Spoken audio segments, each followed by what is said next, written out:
जरूरत नहीं है।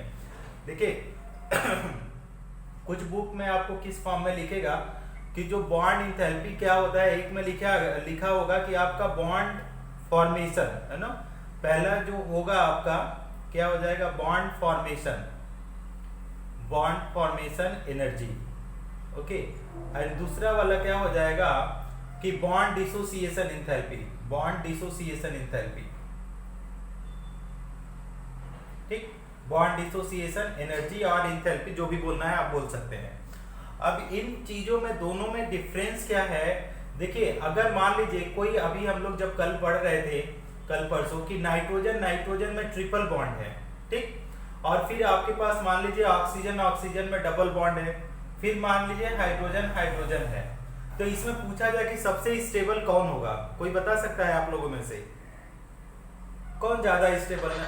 नाइट्रोजन, ऑक्सीजन, हाइड्रोजन में नाइट्रोजन। हाँ, वेरी गुड। तो अगर मान लीजिए आप लोगों को करना क्या है कि इसके स्टेबिलिटी को तोड़ना है, इसके स्टेबिलिटी को खत्म करना है। अगर इसके स्टेबिलिटी को अगर खत्म करना चाहते हैं नाइट्रोजन को, तो इसको ब्रेक करना पड़ेगा, है ना। अब ब्रेक करने के लिए हमको एनर्जी सप्लाई करना पड़ेगा या एनर्जी एब्जॉर्ब करना पड़ेगा, क्या करना पड़ेगा? सप्लाई करना पड़ेगा। तो यहाँ पे क्या हो जाएगा, इसके केस में एनर्जी रिक्वायर्ड होगा, ठीक, इसके केस में एनर्जी रिक्वायर्ड होगा। तो एक के केस में एनर्जी सप्लाई करना पड़ेगा, तो बॉन्ड फॉर्मेशन में एनर्जी रिलीज होगी या क्या होगी? बॉन्ड फॉर्मेशन जस्ट उल्टा है बॉन्ड डिसोसिएशन का। तो यहाँ पे क्या होगा, तो यहाँ पे क्या हो जाएगा, एनर्जी रिलीज, ठीक।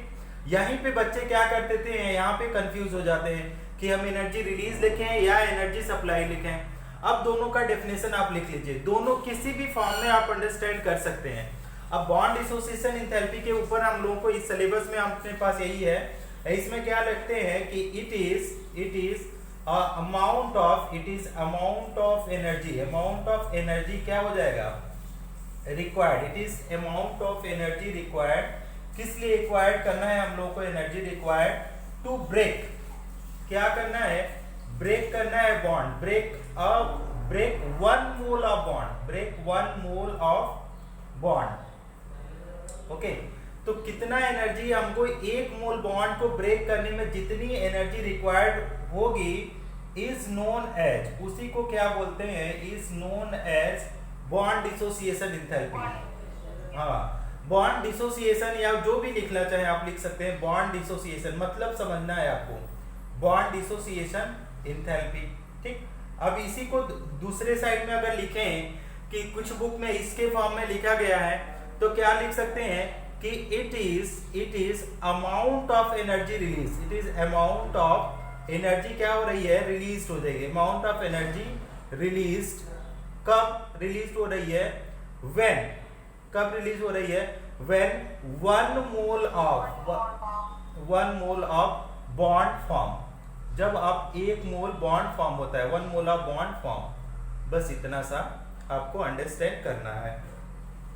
तो एक में क्या हो रहा है कि, है ना, अगर आप मान लीजिए कि अगर इसमें एक चीज कहीं ना कहीं एक भी होगा कि अगर आप वन मोल के हिसाब से अगर ना करना चाहें तो आप वन बॉन्ड भी कर सकते हैं, ऐसे भी कर सकते हैं कि it is amount of energy released when one bond is form. यहाँ पे भी ऐसे पढ़ सकते हैं, it is amount of energy required to break one bond. अब जब वन बॉन्ड अगर करेंगे तो इसका यूनिट बताइए, अगर वन बॉन्ड है तो क्या हो जाएगा, किलो जूल हो जाएगा, किलो जूल पर बॉन्ड। और यहाँ पे अगर मोल हमने लिखा कि तो किलो जूल पर मोल आ जाएगा यूनिट। और यहाँ पे क्या हो जाएगा, अगर वन है तो किलो जूल केवल आ जाएगा, लेकिन इसी में हमने क्या कर दिया, ऐड कर दिया वन मोल।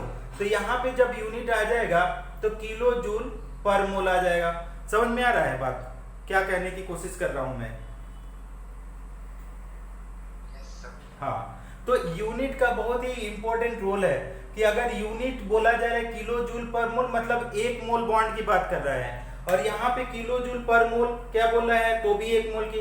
अगर केवल किलो जूल पर एटम बोल दिया, पर बॉन्ड बोल दिया, तो मतलब वन एटम की बात कर रहा है। तो यूनिट से भी आप डेफिनेशन को डिफाइन कर सकते हैं, ठीक। तो यहाँ पे हम यूनिट लिख रहे हैं, यूनिट हो गया। और यहाँ पे ये भी क्या हो जाएगा, यूनिट इसके केस में। तो यूनिट तो दोनों में सेम है।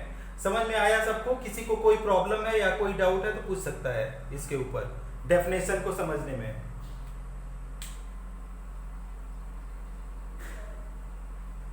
इरेज कर दूं? Take an screenshot students. Yes sir.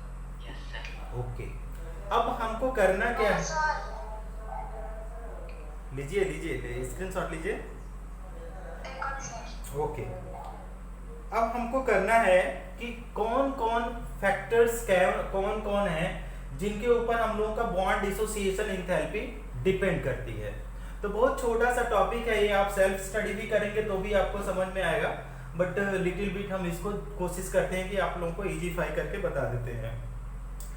पहला चीज है कि आपका फैक्टर्स अफेक्टिंग ना, का पहला पॉइंट है फैक्टर्स अफेक्टिंग, कौन सा, factors affecting bond dissociation enthalpy, bond dissociation enthalpy.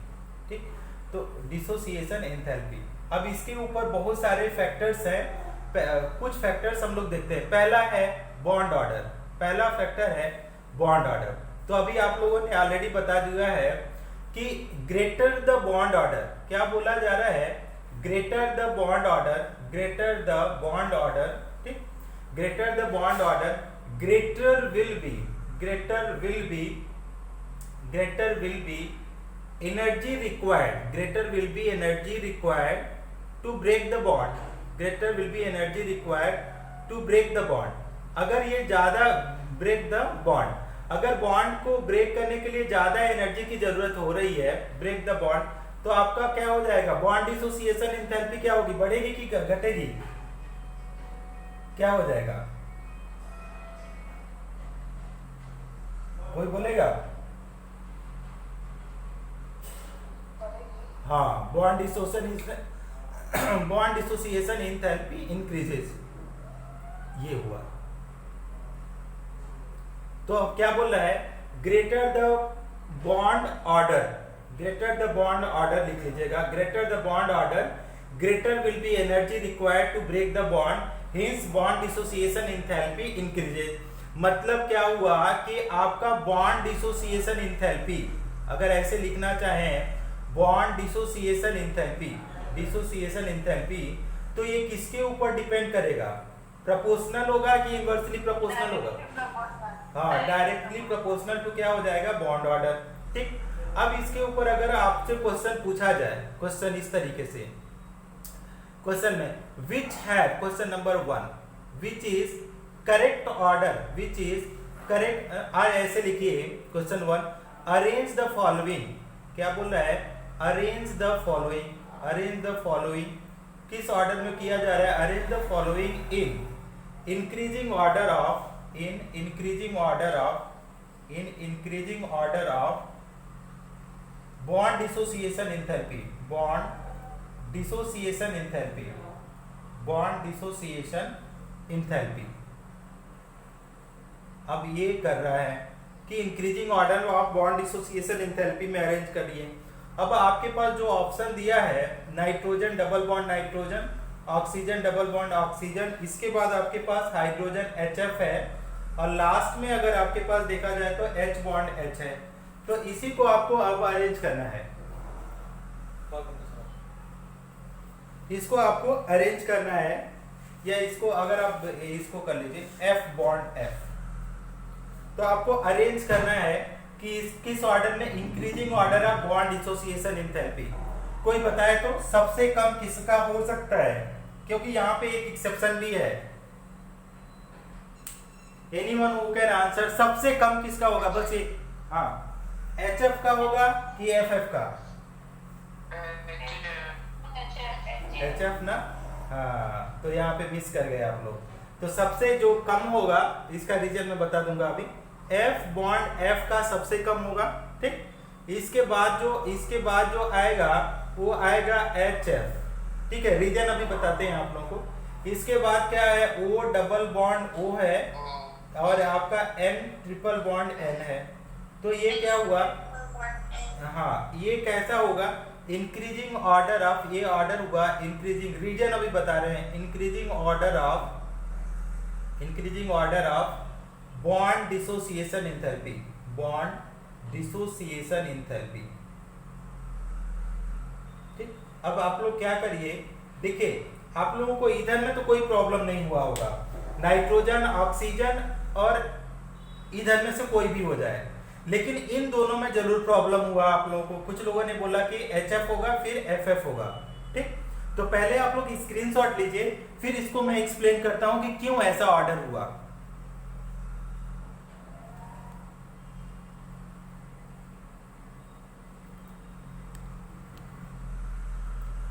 Taken? Yes, sir. Yes, sir. Okay, very good.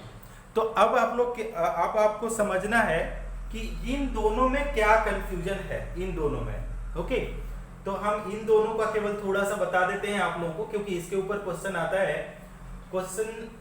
कई क्वेश्चन आते हैं इसमें, लेकिन पहला क्वेश्चन तो ऐसे लिखिए, question number 1, question number why FF bond is FF bond enthalpy is less than, किसका less than Cl।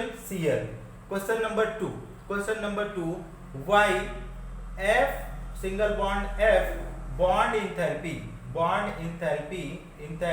is less than किसके लिए HF, इस तरीके से पूछा जा रहा है। ठीक, अब इसको एक एक करके हम लोग समझ लेते हैं कि क्या इनके पीछे क्या क्या रीजन है। आप लोग क्या करो, कुछ क्वेश्चन तो आप लोग बुक में भी सर्च करोगे या इधर उधर, तो भी आपको धीरे धीरे ये सब चीजें समझ में आनी चालू हो जाएगी, आप अपने से भी इसको समझ सकते हैं।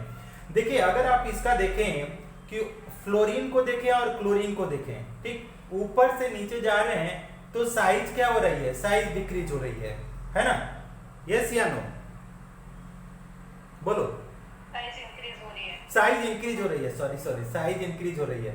तो साइज अगर इंक्रीज हो रही है तो इसका मतलब क्या हुआ कि अब मान लो अगर साइज आपने बोला, मतलब F की साइज छोटी है, क्लोरीन की बड़ी है, तो ये बोला जाए, घट रहा है। हाँ ओके, FCl की अगर बात करें तो F आपने बोला ये स्मॉल है और ये लार्ज है। ठीक, अब दूसरा चीज कि अब होगा क्या, फ्लोरीन अगर हम लोग बात करें, फ्लोरीन का देखो कितना इलेक्ट्रॉन है, 7 इलेक्ट्रॉन है, नोबल गैस है, AB है फ्लोरीन, ये हुआ।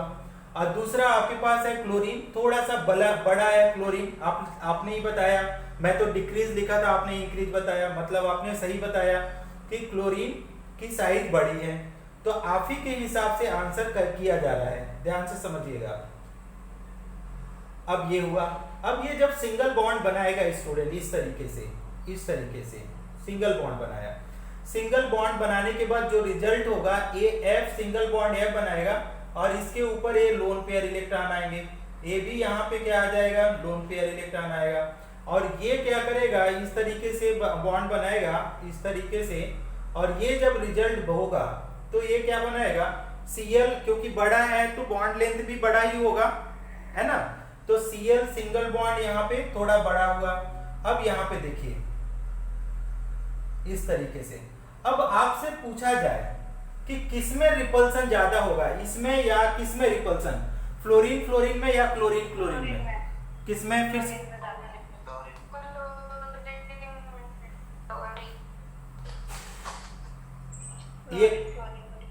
ये 1 है और ये वाला 2 है, 1 में या 2 में, 1 2 बताइए। 1 में, अच्छा ठीक। अब होगा क्या, देखो कि ये जो बॉन्ड्स हैं इसको बोला जाता है इंटर इलेक्ट्रॉनिक बॉन्ड, या बोले हैं इंटर एटॉमिक इलेक्ट्रॉन। अब यहाँ पे रिपल्सन ज्यादा हुआ, इंटर इलेक्ट्रॉनिक रिपल्सन, इलेक्ट्रॉन में रिपल्सन ज्यादा, रिपल्सन क्या हुआ, मोर, आपने बताया। तो अगर ज्यादा रिपल्सन है, एक दूसरे को दूर कर रहा है, जब करना चाहिए पास बॉन्ड दूर कर रहा है, तो ये बॉन्ड वीक होगा कि स्ट्रांग होगा?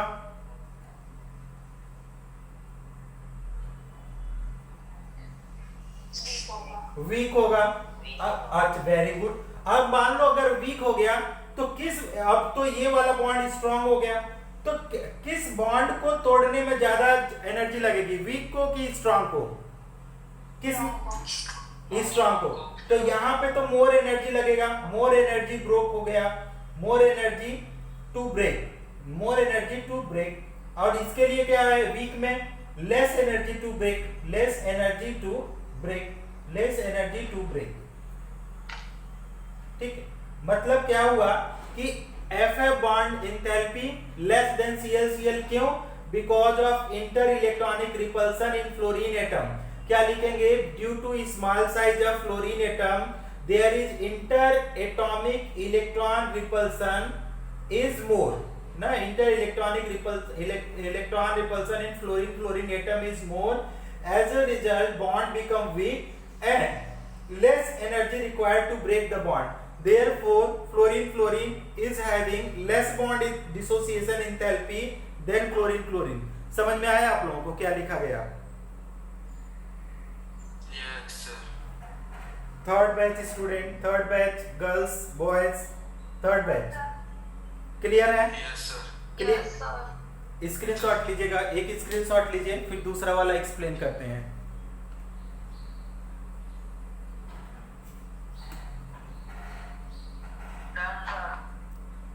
Done, thank you. किसी को प्रॉब्लम होगा फिर भी आप बीच में भी पूछ सकते हैं। ओके, अब दूसरे वाले को देखते हैं। दूसरे वाले को देखिए, अब देखिए इसमें है क्या, दूसरे वाले को अगर बात करें तो दूसरे वाले में क्या होगा, अब दूसरा रूल लगता है दूसरे वाले में। अब दूसरे वाले को हम एक्सप्लेन कर रहे हैं। मान लीजिए हमारे पास क्या हुआ, एफ को फिर से बना देते हैं, 1 2 3 4 5 6 7, और दूसरा वाला भी एफ लिखेंगे तो 1 2 3 4 5 6 7। तो इन लोगों ने तो इस तरीके से बॉन्ड बनाया, आप लोगों ने भी बताया ऐसे कि एफ बॉन्ड सिंगल बॉन्ड बनाया, लेकिन इसके पास आपके पास तीन पेयर आपका लोन पेयर इलेक्ट्रॉन है। तो यहाँ पे तो देखो क्या है, रिपल्सन होगा। ठीक है, यहाँ पे तो रिपल्सन होगा, देयर इज नो प्रॉब्लम। दूसरा चीज हमारे पास है H सिंगल बॉन्ड, और फ्लोरीन के पास है, आपके पास कितना इलेक्ट्रॉन है, यहाँ पे ऐसे देखेंगे तो इस तरीके से। अब इसको इस तरीके से आप ऐसे कर सकते हो, तो ये जब रिजल्ट होगा तो आपका बनाएगा HF। अब हाइड्रोजन के पास तो कोई इलेक्ट्रॉन है नहीं, केवल फ्लोरीन के पास है ना, एक इलेक्ट्रॉन था वो भी बॉन्ड बन गया। अब बताओ यहाँ पे क्या रिपल्सन होगा, क्या इंटर इलेक्ट्रॉनिक रिपल्सन होगा क्या? यस या नो? क्यों नो रिपल्सन? क्यों नो रिपल्सन है, रीजन बताओ, क्यों नो रिपल्सन, व्हाई? हाँ, H हैज नो इलेक्ट्रॉन। तो अब बताओ, अगर ये हो गया तो यहाँ पे रिपल्सन, तो ये बॉन्ड कैसा होगा, स्ट्रॉन्ग और वीक? फ्लोरीन वीक हुआ और ये बॉन्ड स्ट्रॉन्ग हुआ। ठीक, अब वीक बॉन्ड तो लेस एनर्जी रिक्वायर्ड ना, वीक बॉन्ड को तो less energy required to break a bond, less energy required to break bond ना, ब्रेक क्या है, FF बॉन्ड। ठीक, इसको लेस एनर्जी रिक्वायर्ड, तो आपका क्या लिख सकते हैं कि लो बॉन्ड डिसोसिएशन एंथैल्पी, लो बॉन्ड डिसोसिएशन एंथैल्पी। तो ये क्या हो जाएगा, लो बॉन्ड डिसोसिएशन एंथैल्पी होगा कि नहीं? और लेकिन दूसरे वाले की जब दूसरे वाले की बात करते हैं तो ये स्ट्रॉन्ग हुआ, तो more energy required to break, more energy required, REQ है, रिक्वायर्ड टू ब्रेक, किसके लिए? ब्रेक HF बॉन्ड ना, HF बॉन्ड। तो क्या हो जाएगा, सो हम लोग क्या लिखेंगे, high bond dissociation enthalpy. So हम लोग क्या लिख सकते हैं, high bond dissociation enthalpy.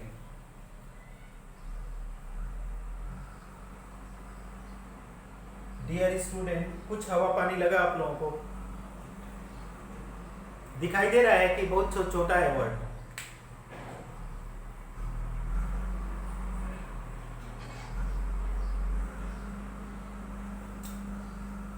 Clear है कि फिर से समझाऊं?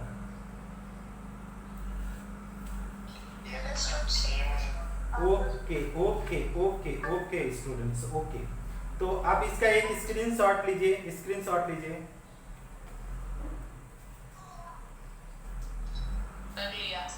ओके। दूसरा चीज हम लोग पढ़ने जा रहे हैं, देखिएगा दूसरा फैक्टर। अब एक फैक्टर हम लोगों ने समझ लिया, now we are going to understand the second factor. Second factor क्या बोला जाता है कि electronegativity, bond dissociation enthalpy electronegativity पे भी डिपेंड करती है। कैसे डिपेंड करती है उसको आप समझने की कोशिश करिएगा। सेकंड फैक्टर है आपका, बोला जा रहा है बॉन्ड इलेक्ट्रोनेगेटिविटी, ठीक, इलेक्ट्रोनेगेटिविटी।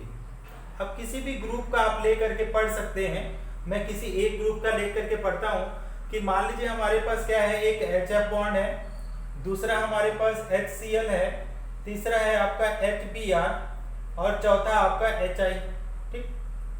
अब यहाँ पे होता क्या है स्टूडेंट कि व्हेन साइज इंक्रीजेस, देखो हम रीजन लिख रहे हैं, थोड़ा सा नोट करके लिख रहे हैं, ठीक।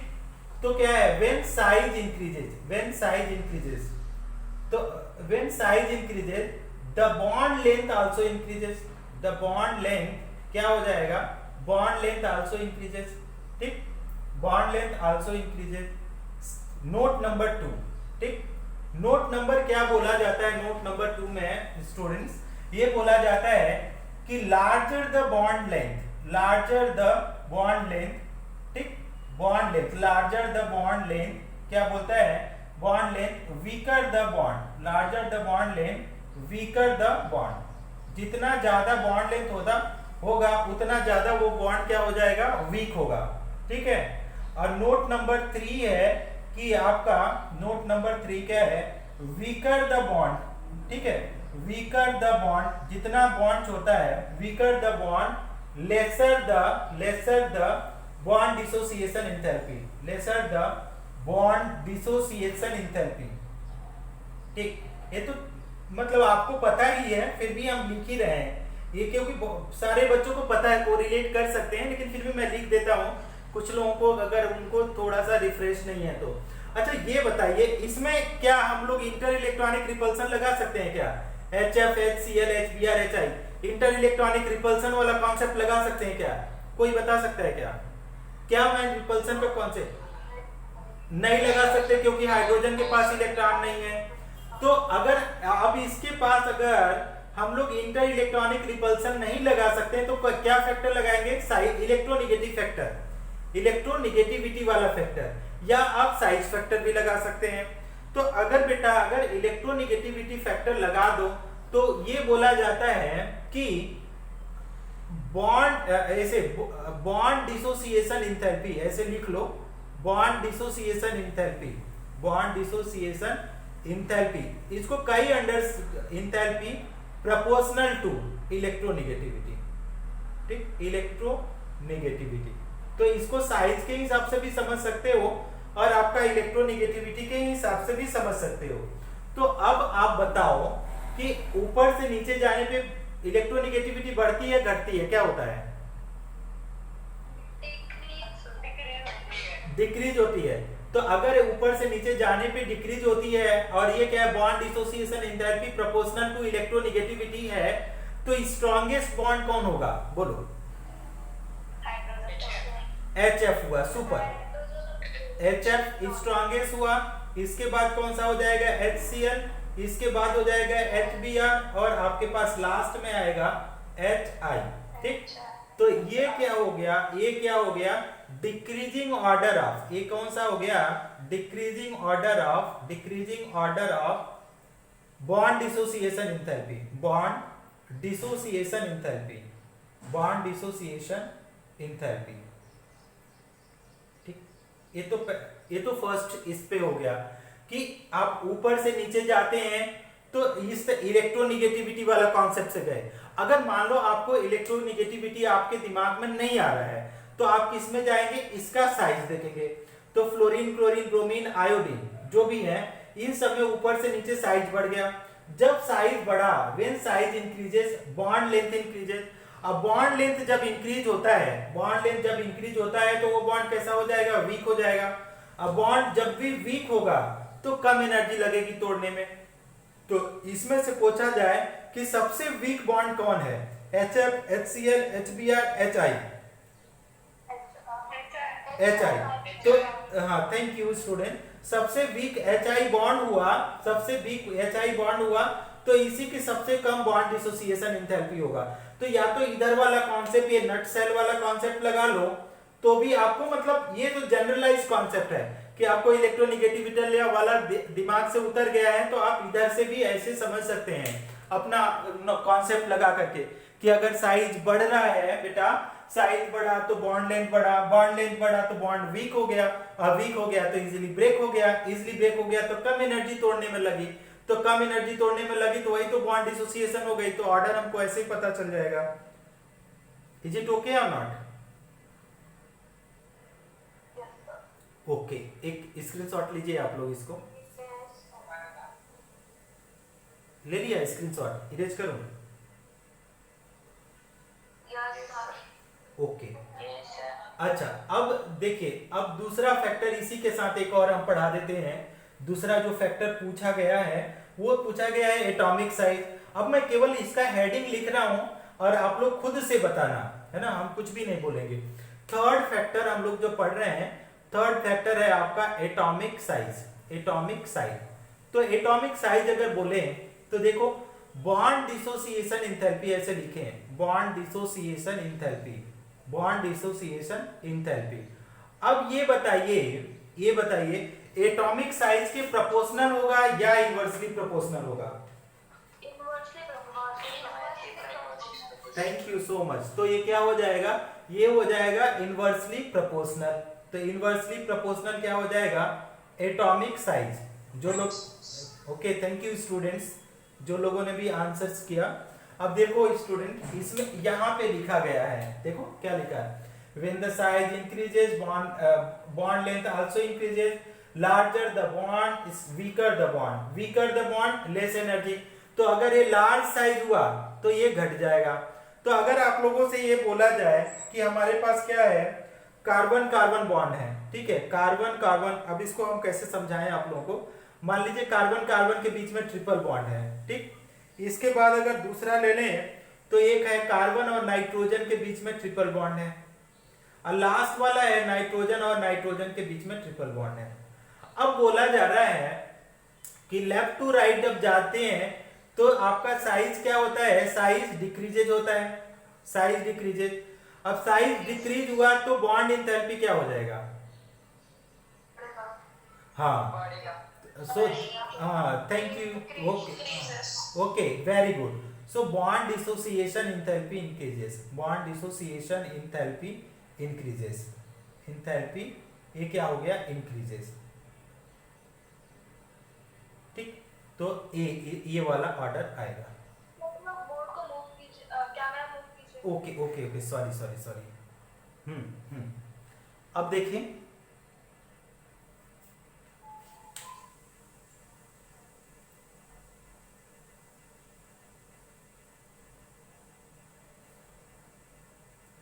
इरेज कर दूं स्टूडेंट्स?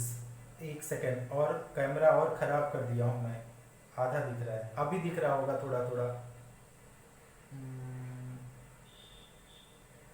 हाँ ठीक है ना, थैंक यू। थोड़ा थोड़ा आप लोग काफ़ी कंप्रोमाइज कर रहे हैं, आई नो, आई अंडरस्टैंड कि आप लोग काफ़ी कंप्रोमाइज कर रहे हैं। अभी कुछ ऐसा मुझे लग रहा है, अंदर से खूब फीलिंग आ रही है कि अभी आप लोगों की स्कूल शायद खुलेगी अब अगले महीने या इस महीने का, क्योंकि कुछ स्टेट में खोल दिए हैं, कुछ स्टेट में स्कूल खुल रही हैं, लेकिन महाराष्ट्र में थोड़ा सा केसेस, हाँ केसेस जा, अच्छा अच्छा, परमिट हो गया,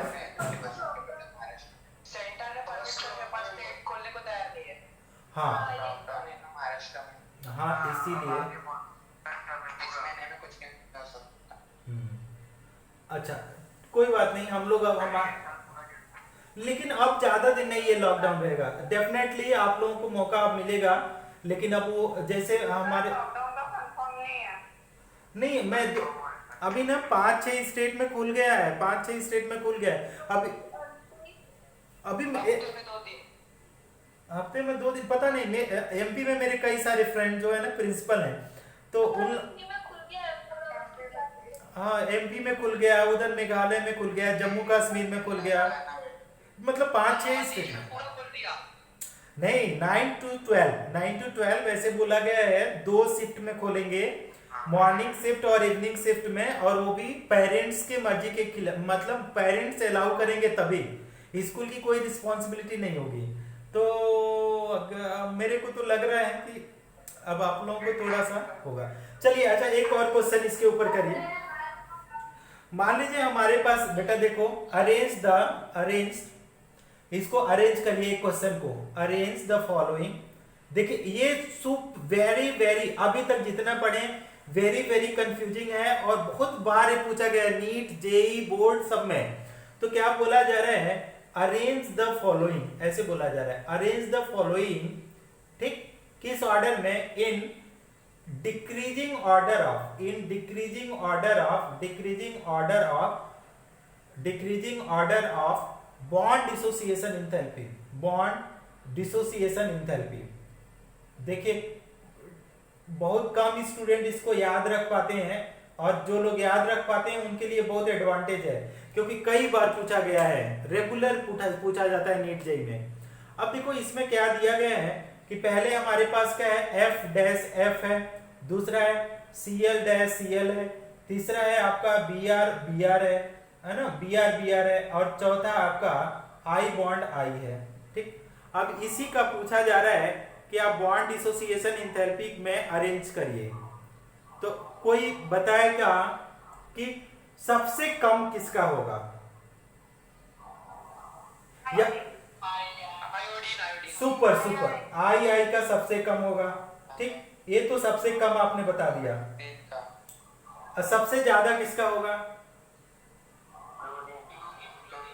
फ्लोरीन का तो एक्सेप्शनल है ना, रिपल्सन, इंटर इलेक्ट्रॉनिक रिपल्सन है, तो यहाँ पे आता है क्लोरीन।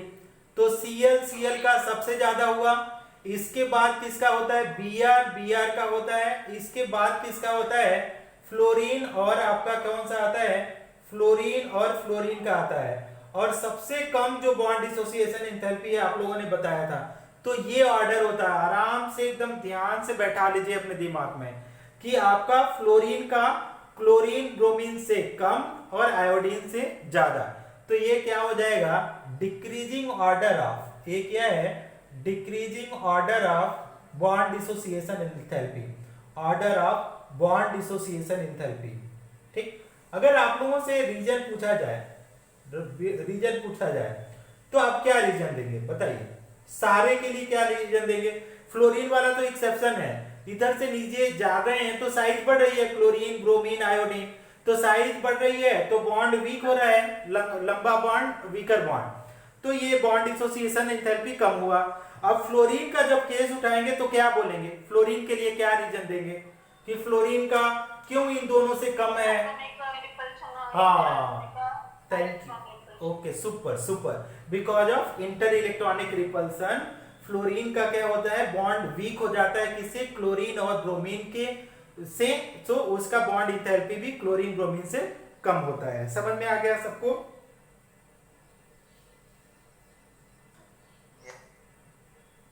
स्क्रीनशॉट ले लीजिए इसका, इरेज कर दूं सर, 1 मिनट।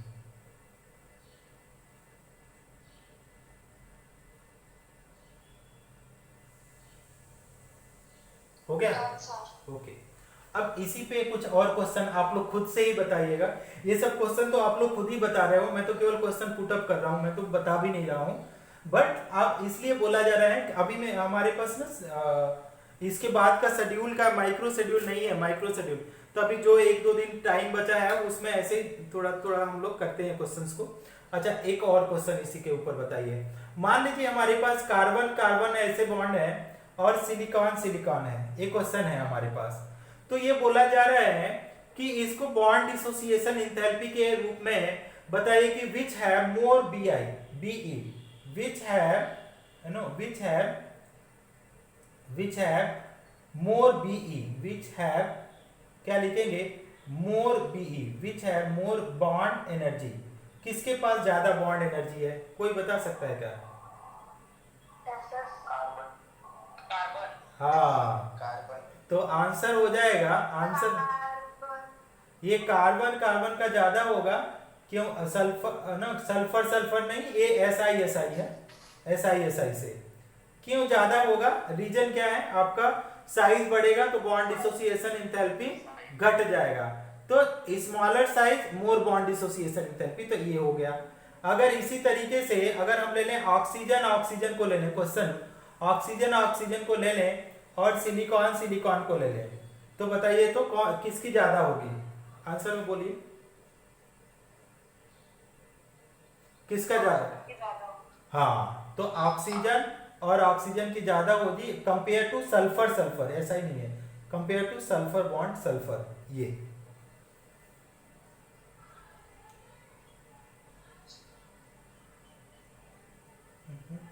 इसको नहीं, इसको मत लिखो, लीव दिस, केवल इसको लिखो, क्योंकि उसमें एक्सेप्शन है, ऑक्सीजन ऑक्सीजन में एक्सेप्शन है, उसको मैं समझा रहा हूं।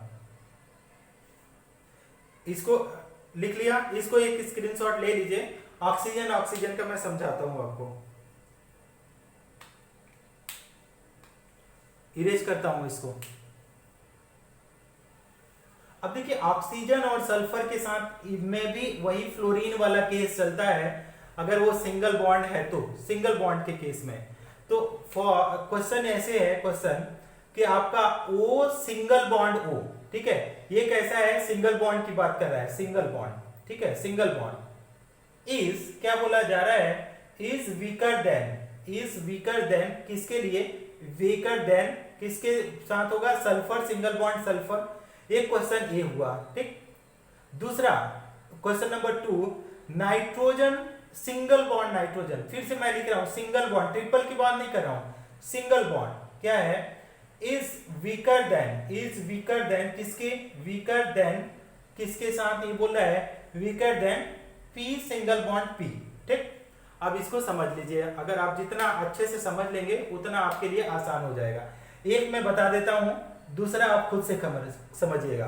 किस बात की बात कर रहा है? सिंगल बॉन्ड की बात कर रहा है, ट्रिपल बॉन्ड की नहीं बात कर रहा है, डबल बॉन्ड की नहीं बात कर रहा है, सिंगल बॉन्ड की। तो हमारे पास हुआ क्या है? नाइट्रोजन, देखो स्टूडेंट, हुआ क्या है कि नाइट्रोजन के पास हमारे पास 5 इलेक्ट्रॉन होते हैं, नाइट्रोजन के पास हमारे पास 5 इलेक्ट्रॉन होते हैं। तो मान लो हमारे पास एक नाइट्रोजन इधर में बनाएगा और दूसरा वाला नाइट्रोजन इधर में बनाएगा, तो एक एक सिंगल बॉन्ड बनाया, और तो पाई बॉन्ड बनाते हैं ना, दूसरे वाले जितने भी होते हैं वो पाई बॉन्ड बनाते हैं। अगर मान लो नाइट्रोजन में A है, ठीक है, अब हम एक नोट कर देते हैं आप लोगों को कंफ्यूजन से बताने के लिए। हमने जब डबल बॉन्ड पढ़ाया था तो ईच डबल बॉन्ड कंटेन कितने सिग्मा कितने पाई? बोलो तो, एक डबल बॉन्ड में कितने? हाँ, 1 सिग्मा प्लस आपका हो गया 1 पाई। अगर ये ट्रिपल बॉन्ड है स्टूडेंट, तब बोलो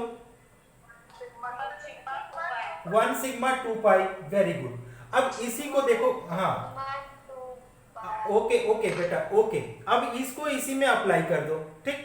तो इसमें अगर इसके ऊपर अप्लाई आप करते हैं तो आपका दो तो पाई बॉन्ड बन जाएगा। पाई बॉन्ड हम इसको रफली आपको समझा रहे हैं, शायद आप लोगों को समझ में आए कि पाई बॉन्ड आपका इस तरीके से ओवरलैपिंग साइड बाई साइड से बनता है, इस तरीके से। एक और ले लो इस तरीके से, रुक जाओ। नाइट्रोजन ऐसे बुक में नहीं दिया है, मैं ऐसे समझाने की कोशिश कर रहा हूं आप लोगों को। अब ये मान लो कि ये इस तरीके से, तो ये सिग्मा बॉन्ड बना लेगा, ये वाला सिग्मा बॉन्ड बना लेगा। जब ये sp3 हाइब्रिडाइजेशन होगा तो ये मान लो कि इस तरीके से ये सिग्मा बॉन्ड बना लिया, हेड टू हेड ओवरलैपिंग करके ये सिग्मा बॉन्ड बना लिया। लेकिन इसके साथ ये बोला जा रहा है कि p ऑर्बिटल भी है, तो ये p ऑर्बिटल इधर से, दूसरा p ऑर्बिटल इधर से, और ये वाला इधर से। और इधर में देखा जाए एक p ऑर्बिटल और इस साइड में उल्टा बना दिया, ए वाला ए और ए, ये हुआ। तो ये इसके साथ पाई बॉन्ड बनाया, ये इसके साथ पाई बॉन्ड बनाया, ये इसके साथ पाई बॉन्ड बनाया, ये इसके साथ, ठीक। तो अब अगर देखो तो भी नाइट्रोजन के पास बताओ तो क्या फ्री इलेक्ट्रॉन है कि नहीं? दो इलेक्ट्रॉन फ्री फिर भी बचेंगे, क्योंकि 5 बैलेंस इलेक्ट्रॉन है तो 3 इलेक्ट्रॉन तो आपके यूज हो गए बॉन्ड बनाने में, ट्रिपल बॉन्ड, बचे 2। तो ये जो 2 इलेक्ट्रॉन है स्टूडेंट, इसमें क्या हो जाता है? इंटर इलेक्ट्रॉनिक रिपल्सन होता है। ये जो इलेक्ट्रॉन 2 इलेक्ट्रॉन है, इंटर इलेक्ट्रॉनिक रिपल्सन होता है। तो जो ये सिंगल बॉन्ड है, ट्रिपल की बात नहीं कर रहे, तो सिंगल बॉन्ड क्या हो जाएगा? ये वीक हो जाएगा, सिंगल बॉन्ड। फिर से नहीं समझ में आ रहा होगा आप लोगों को, फिर से मैं इसी को, ये तो रफ वर्क है, रफ वर्क है, फिर से मैं समझाता हूँ। क्या बोला जा रहा है, और सिंगल बॉन्ड जो है वो लोन पेयर है, इसलिए उसमें ज्यादा रिपल्सन है। नहीं ऐसे नहीं। अब हम पाई बॉन्ड को इसमें नॉट दिखा ही नहीं रहे हैं। अब ये नीचे वाले में देखिए, इसमें पाई बॉन्ड नहीं दिखा रहे हैं, हम केवल सिग्मा बॉन्ड दिखा रहे हैं। तो हाँ, तो अब बताओ इसमें क्या हो जाएगा, इन दोनों पाई बॉन्ड इलेक्ट्रॉन में क्या हो जाएगा, रिपल्सन होगा कि नहीं, बोलो। अभी पाई बॉन्ड को नहीं दिखा है, केवल सिग्मा, क्योंकि सिंगल बॉन्ड की बात कर रहा है। रिपल्सन होगा कि नहीं, होगा। तो ये बॉन्ड कैसा हो जाएगा, वीक हो जाएगा। अब इसी को फास्फोरस को ले लो, तो फास्फोरस क्या है, फास्फोरस की बड़ी साइज है। फास्फोरस की बड़ी साइज होने की वजह से वो क्या हो गया, नो रिपल्सन होगा। फास्फोरस की बड़ी साइज होने की वजह से ऐसे भी कर सकते हैं, यहाँ पे रिपल्सन, हाँ लेस रिपल्सन बोल सकते हैं। अगर लेस रिपल्सन हुआ, लेस रिपल्सन हुआ, तो लेस रिपल्सन हुआ तो ये कैसा हो जाएगा, स्ट्रॉन्ग बॉन्ड हो जाएगा, स्ट्रॉन्ग सिंगल बॉन्ड। अच्छा, ये क्वेश्चन आता है, ये 12 का, एक्चुअली में 12 का क्वेश्चन है, लेकिन मैं इस साल कोशिश किया कि आपको समझाने का थोड़ा बहुत भी, अगर आपको 10 लोगों को भी समझ में आए तो भी बहुत ही इजी, अच्छी न्यूज है। समझ में आया क्या आप लोगों को? थर्ड बैच स्टूडेंट समझ में आया ये वाला प्रॉब्लम, थर्ड बैच? अच्छा, thank you so much. Screenshot लीजिए इसका, ले लिया? हाँ ले लीजिए।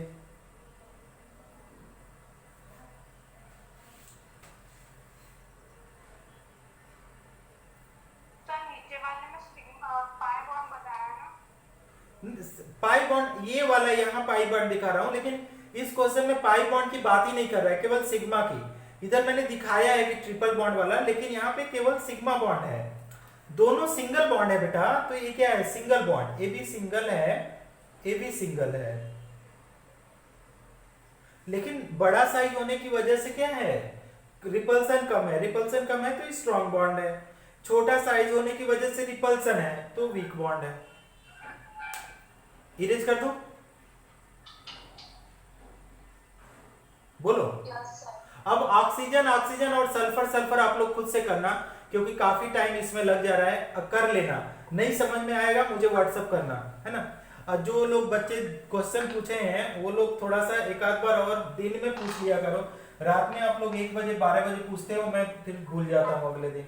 अच्छा, नेक्स्ट फैक्टर है, कौन सा फैक्टर है, उसको बोलते हैं resonance energy, resonance factor, resonance factor. तो what is meaning of resonance factor की जब भी बात करते हैं स्टूडेंट रिजोनेंस फैक्टर की, तो ये क्या बोलता है कि इट डिक्रीजेज, इट ऐसे बोलेंगे, इट इंक्रीजेस, क्या करेगा, it increases the bond dissociation energy, the bond dissociation energy. ये क्या करता है, bond dissociation energy, it increases the bond dissociation energy of single bond, energy of single bond, single bond. ठीक, ऐसे बोला जाता है कि सिंगल बॉन्ड का ये बॉन्ड डिसोसिएशन एंथैल्पी क्या कर देता है, इंक्रीज कर देता है, इट इंक्रीजेज। अब देखो इसको मैं एक एग्जांपल से समझाता हूं, आप लोगों को अच्छे से समझ में आ जाना चाहिए। कि मान लो हमने बेंजीन लिया ना, बेंजीन को लिया। अब जब एक बार हम समझा रहे थे आप लोगों को कि बेंजीन तो ले लेते हैं, कोई प्रॉब्लम नहीं है, और इधर में एक नोट भी लिख देते हैं, नोट में ये बोला जाता है कि अगर कार्बन कार्बन सिंगल बॉन्ड है, सिंगल बॉन्ड, तो इसका जो बॉन्ड लेंथ होता है 1.54 पिकोमीटर। और इसी को अगर कार्बन कार्बन डबल बॉन्ड ले लेते हैं तो ये क्या होता है, ये होता है 34 पिकोमीटर। ठीक, अच्छा, अब हमारे पास ये है क्या, जब हम बेंजीन का स्ट्रक्चर बनाते हैं, देखो ऐसे है, तो बेंजीन का जब स्ट्रक्चर बनाओगे बेटा, तो इस तरीके से बेंजीन का स्ट्रक्चर बन के आता है। ये तो एक बार बॉन्ड यहाँ पे है तो दूसरी बार बॉन्ड रोटेट होकर के यहाँ पे आएगी, तो फिर भी तो डबल, सिंगल डबल बॉन्ड है। तो अब बताओ 1.54 है, 1.34 है, तो किसकी ज्यादा, किसकी मान लो अगर पूछा जाए कि किसकी कम होगी बॉन्ड डिसोसिएशन एंथैल्पी, बोलो तो, सिंगल सिंगल या डबल डबल, किसकी किसकी कम होगी?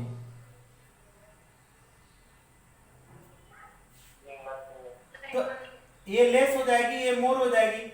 लेकिन ये क्या बोला जाता है कि जब ये बेंजीन का रिजोनेंस, इसका रिजोनेंस स्ट्रक्चर ये देखा जाता है कि रिजोनेंस स्ट्रक्चर में ये पाया जाता है कि ये जो डबल बॉन्ड है, बीच वाला पाई बॉन्ड है, वो कंटिन्यूअस मूव करता रहता है। कैसे मूव करेगा कि इस तरीके से जब हाइब्रिड स्ट्रक्चर बनाओगे आप तो इस तरीके से डॉटेड लाइन से आप बनाओगे। क्यों?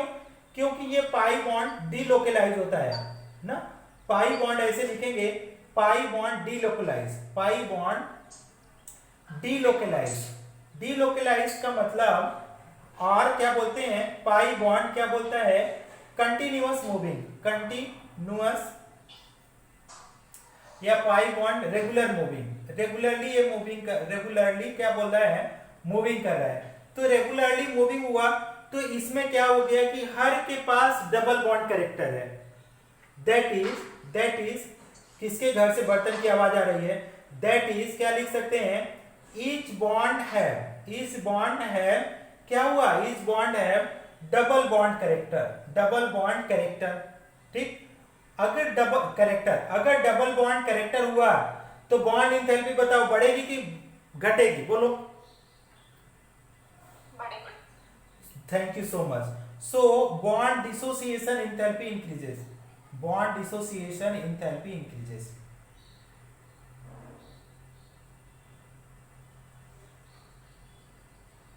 थर्ड बैच स्टूडेंट, कुछ समझ में आया? थर्ड बैच, सर, हाँ बोलिए। Yes, sir. सर आपने बोला था कि पाया बॉन्ड को रोटेशन अलाउ नहीं होता है। फिर से बोलिए, फिर से बोलिए। पाया बॉन्ड में रोटेशन अलाउ नहीं होता है।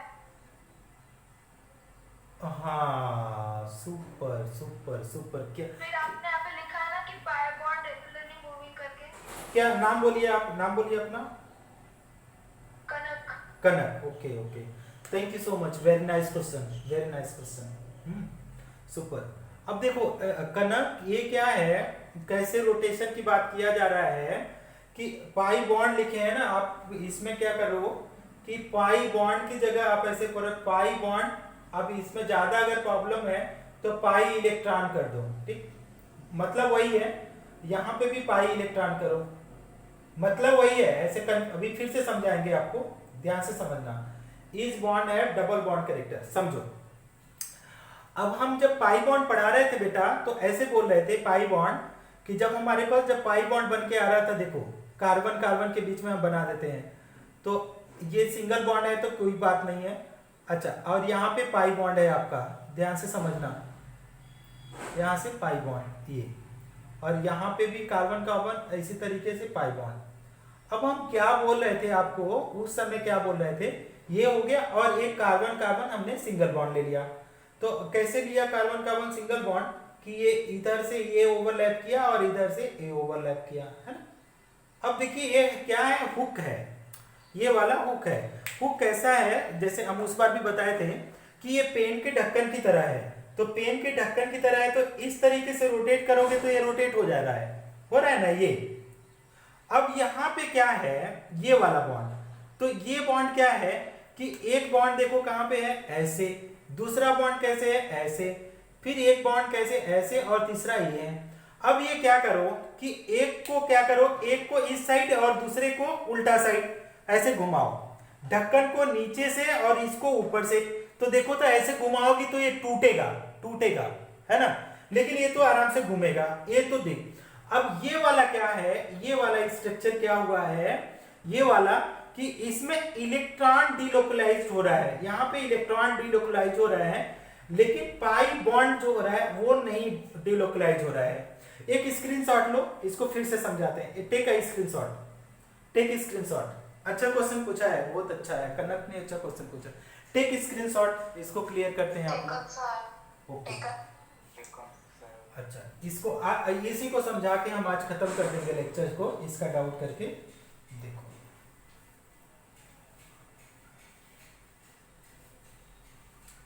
होता क्या है कि जब रिजोनेंस हाइब्रिड निकालते हैं ना तो बीच का स्ट्रक्चर होता है, दो के बीच का, फर्स्ट स्ट्रक्चर और सेकंड स्ट्रक्चर का। अब इसमें ऐसा है कि अगर हम लोग बेंजीन लिखें, बेंजीन, तो अगर आपसे पूछा जाए कि बेंजीन में कैसा हाइब्रिडाइजेशन है ईच कार्बन का, बोलो कैसा हाइब्रिडाइजेशन है, कोई बताए किस टाइप का हाइब्रिडाइजेशन है। डबल बॉन्ड है सर, हर कार्बन के पास डबल बॉन्ड है तो कैसा होगा, sp3 sp2, तेजी से बोलो कितना, कौन सा हाइब्रिडाइजेशन होगा, बोलो जल्दी बेंजीन में। हाइब्रिडाइजेशन इक्वल टू 1/2 ब्रैकेट में लिखो b प्लस m और माइनस c प्लस a, ठीक। तो इसमें इतना प्रॉब्लम क्यों हो रही है मुझे नहीं पता है आप लोगों को कि क्यों इतना आप लोग डर डर के आंसर कर रहे हो।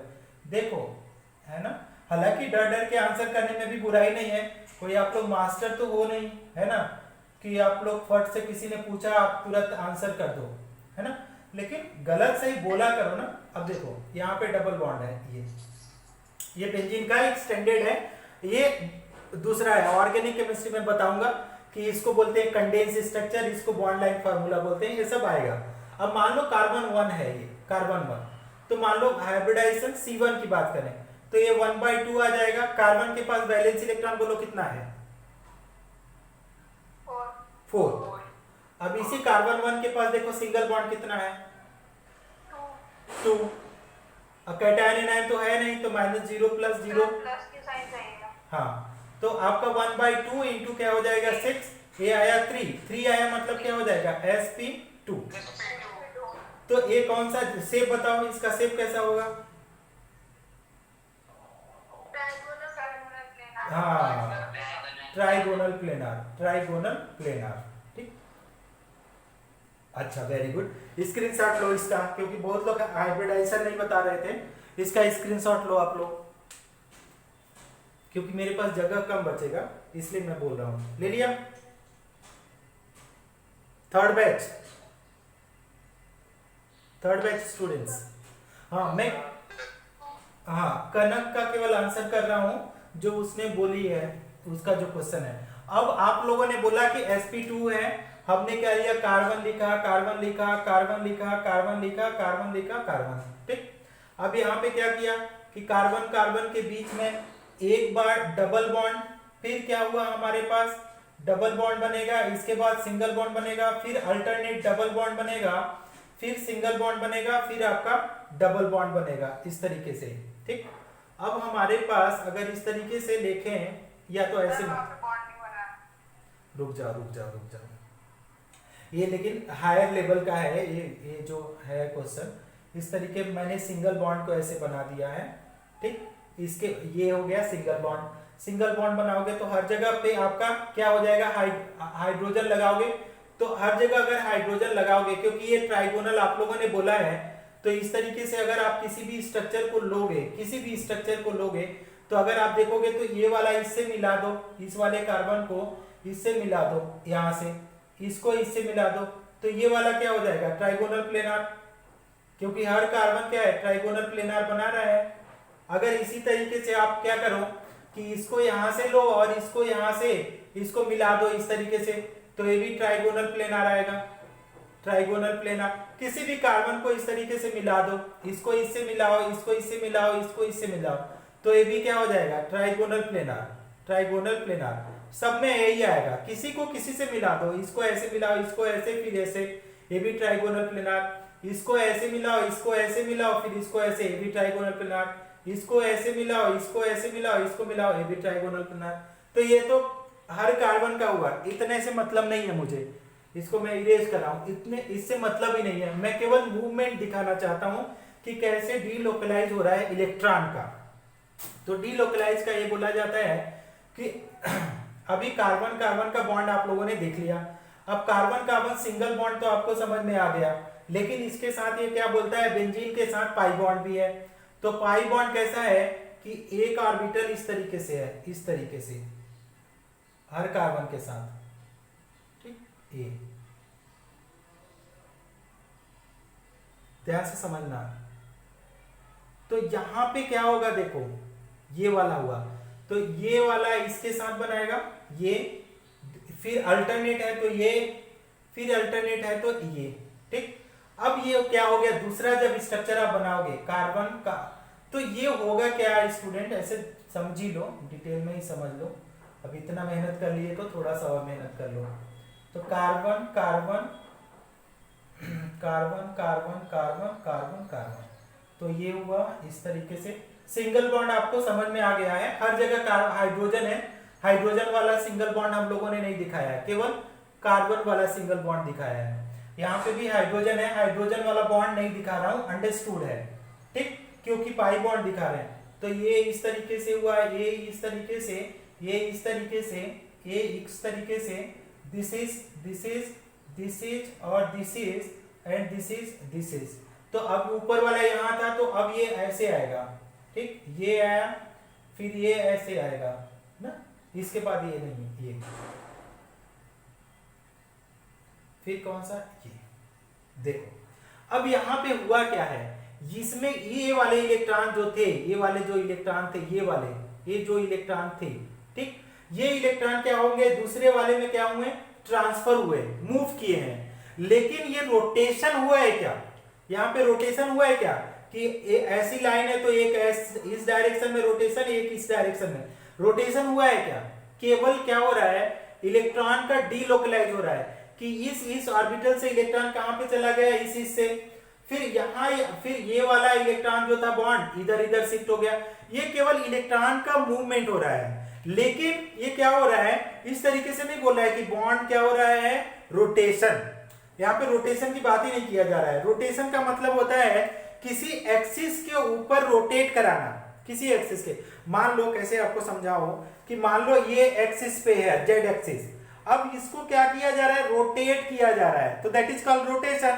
ऐसा तो हो नहीं रहा है, ऐसे रोटेट करोगे टूटेगा, लेकिन ये क्या हो रहा है, इलेक्ट्रॉन ट्रांसफर हो रहा है। क्या हो रहा है, इलेक्ट्रॉन ट्रांसफर। तो बेंजीन के केस में इलेक्ट्रॉन का ट्रांसफर हो रहा है, या पाई इलेक्ट्रॉन का ट्रांसफर हो रहा है, लेकिन रोटेशन नहीं है। कनक समझ रही हो, कनक, तो रोटेशन नहीं हो रहा है बेटा, ठीक ना।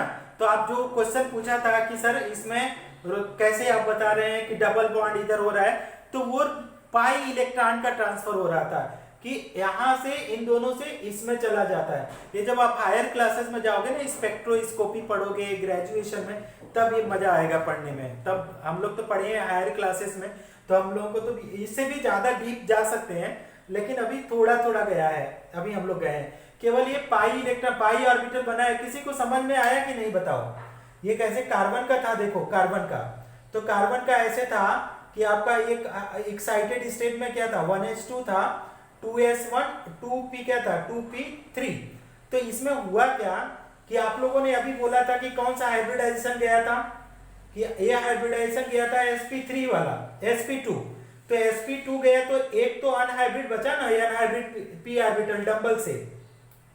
तो ये वाला हर कार्बन के साथ एक अनहाइब्रिड है, और अनहाइब्रिड जो है, ये वाला ऑर्बिटल जो अनहाइब्रिड है, अनहाइब्रिड कौन सा बॉन्ड बनाता है, अनहाइब्रिड ऑर्बिटल, अनहाइब्रिड ऑर्बिटल कौन सा बॉन्ड बनाता है, पाई बॉन्ड बनाता है। तो ये बना दिया है पाई बॉन्ड, इसमें कुछ ऐसा नहीं है, तो ये पाई बॉन्ड बना दिया है। कहने का मतलब ये हुआ, कहने का मतलब कि इन लोगों ने, ये कैसा स्ट्रक्चर है बेंजीन का, इस तरीके से स्ट्रक्चर है, कार्बन कार्बन, ऐसे बॉन्ड लाइन में समझो तो, और कार्बन कार्बन कार्बन, ये कार्बन, तो हाइड्रोजन के साथ इस तरीके से बॉन्ड बनाया है, हाइड्रोजन के साथ ये वाला बॉन्ड, जिसको हम लोग रिप्रेजेंट नहीं कर रहे हैं, क्योंकि हाइड्रोजन करेंगे तो पाई बॉन्ड नहीं दिखेगा, क्योंकि पाई बॉन्ड अगर ये सिग्मा बॉन्ड दिखाओगे तो यहाँ पे पाई बॉन्ड कैसे दिखाओगे, तो इसलिए तो उसको नहीं दिखा रहे हैं। अब बताओ कि ये, अब यहाँ पे क्या है, ये डबल बॉन्ड है, ये डबल बॉन्ड है, ये वाला, इसी वाले स्ट्रक्चर को हम लोग इस फॉर्म में बनाया है, ऑर्बिटल के फॉर्म में। तो सिंगल बॉन्ड को मैंने नहीं दिखाया है, पाई बॉन्ड को दिखाया है। तो पाई बॉन्ड वाला, ये वाला बॉन्ड, ये वाला ऑर्बिटल को, सिंगल बॉन्ड को ऐसे ही कंडेंस कर दिया है, और ये वाला पाई ऑर्बिटल को, पी ऑर्बिटल को जो अनहाइब्रिड है, ऊपर नीचे करके ओवरलैप कराया है। किसी को आया समझ में, थोड़ा बहुत नहीं आया, थोड़ा बहुत समझा। ये है वैसे ग्रेजुएशन का, आपके सिलेबस का नहीं है, आपके ऊपर का है, केवल रोटेशन में दिखा रहा था कि इसमें देखो हुआ क्या है। जो बेसिक जो आइडियाज ये है कि जैसे कनक ने समझा ना कि सर इसमें रोटेशन कैसे आप करा दिए? तो बेटा रोटेशन तो हो ही नहीं रहा है, केवल ये मूवमेंट हो रहा है। रोटेशन का मतलब कि ऐसे रोटेट करना पंखी की तरह, ऐसा थोड़ी हो रहा है, केवल मूवमेंट हो रहा है, रोटेशन नहीं हो रहा है। A rotation and movement two different things. Rotation and movement are two different things. समझ में आया? Yes sir. हाँ, तो चलो आज के लिए इतना ही करते हैं, ज़्यादा नहीं पढ़ते हैं। और बाय। Okay bye students. किसी को डाउट होगा तो आप लोग हाँ थैंक यू सर। क्या क्या क्या कोई कुछ पूछ रहा है?